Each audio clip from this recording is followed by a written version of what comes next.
ब्रह्मदेवाचे पुत्र नारद मुनी या ठिकाणी वेद म्हणण्यासाठी आले. लग्न झाले नंतर सगळ्यांनी आहे दिल्याशिवाय लग्नात आहे द्यायचा, तसं जेवायला जायचं नाही. स्वस्ती श्री गणनायकं गजमुखा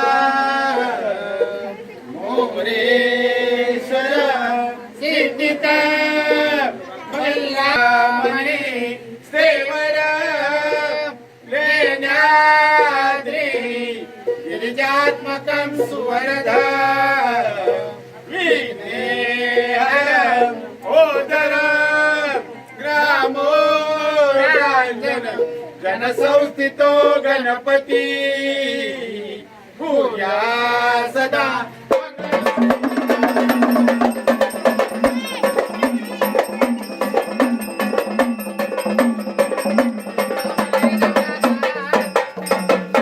पहिला म्हणे आहेर हा मानाचा जर पाहिजे तर नवरा नवरीचा आहे. जे आहे सगळ्यांचा. चला सगळ्यांनी आयर द्या आणि नंतर जेवायला जावा.